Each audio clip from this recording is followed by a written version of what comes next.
You brought up to me before we started recording that Erik Karlsson might be Edmonton bound. That would be interesting.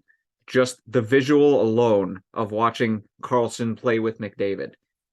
The question is, can they make it work based on Karlsson's cap hit? Yeah, it all comes down to the money shades. And right now, Erik Karlsson is making $11.5 million. So there would need to be some money being sent back the other way and some salary retention. But at this point, it was reported by TSN Edge that the Oilers and Sharks have resparked trade discussions about Erik Karlsson. And, I think it leads into a bigger conversation that I'll ask you at the end of what I'm talking about here. But again, the Sharks and the Oilers, the Sharks are motivated to get this done. The Sharks are a rebuilding team. They don't want to have an $11.5 million player on their books, even a player that, say what you want defensively, is probably the front runner for the Vezina Trophy right now, has a potential to put up north of 100 points as a defenseman. I think they have to get him off the books, and I think the Oilers should be interested. But again, significant cap has to be moved. Maybe Jesse Puljujarvi, maybe Tyson Barrie sent back to make the money work. Again, I really don't know. But if Edmonton can pull it off, and Shades, this is my question to you. If Erik Karlsson is an Edmonton Oiler, where do they stand? With Jack Campbell, being, returning to his old form, Stuart Skinner, a solid 1B, add Karlsson to that back end with McDavid. Do they become the front runners in the West? Maybe, because we all know specifically how bad the Pacific Division is. I think if they do get Karlsson, that I think that would automatically get them past the first round, possibly into the conference final again, just based on how bad the West is. Right. And here's the thing to note. Currently, as we speak, the Oilers have 10.2 million on injured reserve on LTIR at the moment. So this trade isn't out of the question. And Barrie could possibly be going the other way, because let's just say it was a straight up hypothetical Tyson Barrie for Erik Karlsson trade, with Karlsson being retained at 50%, which would be, is it 10 and a half? 11 and a half he's making. 11 and a half. So that would be 5.75 as opposed to Tyson Barrie's 4.5.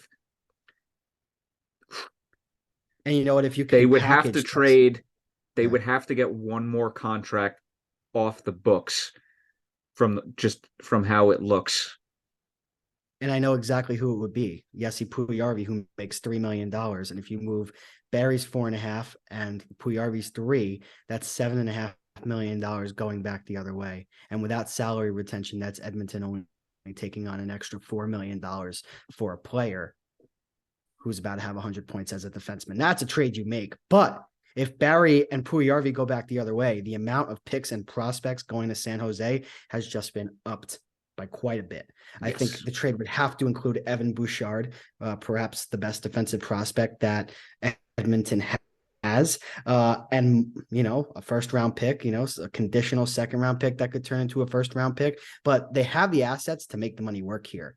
And if you're Edmonton, this is a slam dunk. I know everyone in the comments of Chris Johnston's original tweet from 2 days ago were saying, really, another offensive defenseman heading towards Edmonton? Look, if you put Erik Karlsson on the Oilers with the way he's playing this year, if their goaltending stands up, and if Connor McDavid can continue to be Connor McDavid, yes, precisely, then, they could come out of the West, because Shades, I look at the Western Conference right now, just as a whole, it is straight up weak.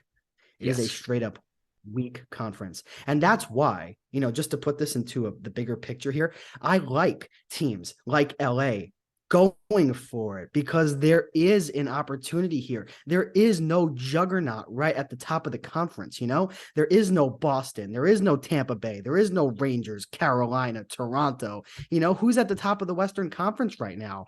Is it the Vegas Dallas. Golden Knights are at the top, or Dallas are at the, do you trust Dallas as a number one seed as much as you trust Boston or the Rangers or Toronto or Tampa Bay? I mean, man, the conferences are so lopsided. So if you're a team in playoff position, you go for it. That's why I want Seattle to go for it too, so that's why Vegas needs a top line player. I won't be surprised if they call Chicago asking about Patrick Kane, so I could see significant shakeup in this conference from multiple teams after the deadline. Yeah. Hypothetically speaking, if this trade happens, watch out. Because, like I said, McDavid and Karlsson on the ice together, especially on a power play, that's dangerous. That's straight up dangerous. And everybody was getting so excited in Edmonton when Tyson Barrie was being added to this power play unit, playing with McDavid, because at the time, Tyson Barrie was a well above average offensive defenseman on a Colorado Avalanche team that, had a decision to make. And of course, now he's with Edmonton. So yeah, I think he'll put up a ton of points. And I think if you have a power play unit featuring Draisaitl, McDavid, and Erik Karlsson, oh wow. Wow, oh wow. That's, special teams mean a lot in the playoffs. It's harder to score goals. And when you have power plays and you have 3 players on the ice who can strike at any time in many different areas, that's a move I'd be seriously interested in making if I'm Ken Holland of A the la Oilers. the Rangers of last year.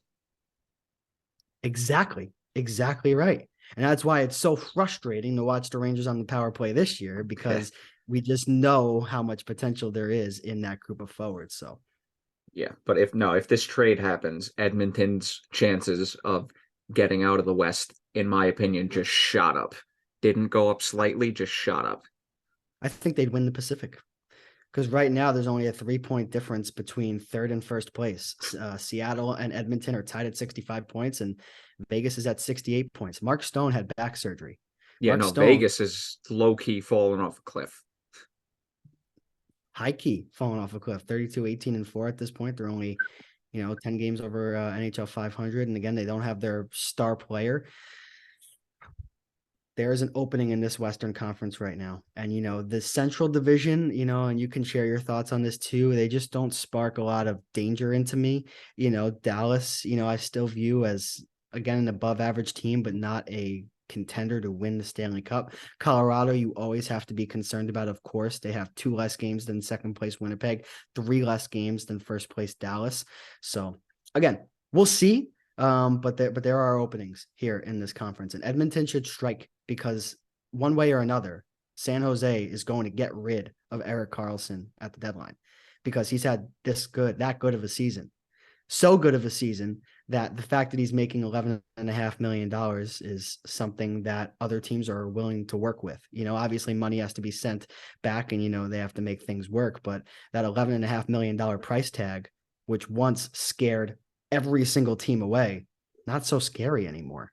And Erik Karlsson, might I also add, just to finish this off, he's kind of ruining San Jose's chances at Connor Bedard. So I think they want to get him gone as soon as possible, to where the team starts losing in regulation again and not getting a lot of production out of their back end, so they can have a generational talent. So I think as much as there's pressure on teams in the Western Conference to acquire Erik Karlsson, there's also pressure on San Jose to move him. So to end this discussion, does he in fact get traded to Edmonton? Yes or no?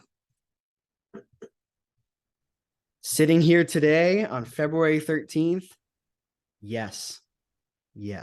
I think after the deadline, I think that Erik Karlsson is an Edmonton Oiler, because I think Edmonton is one of the few teams who are desperate enough to get it done, and they see what they could potentially put on the ice with 3 of, if not the most, 3 dangerous 2 forward and 1 defenseman combination in the league in Draisaitl, McDavid, and Karlsson. I think it's just too fascinating of an idea for a team in a conference that's weak to not pull the trigger on. Now, I don't know if it's going to be Evan Bouchard. I don't know what the prospects are going to look like, but I think if they can make the money work and it comes down to just giving up the assets and taking on the player, I think he'll be an Edmonton Oiler. But what say you? I'm going to go with yes, because I think Ken Holland is desperate enough to actually do this.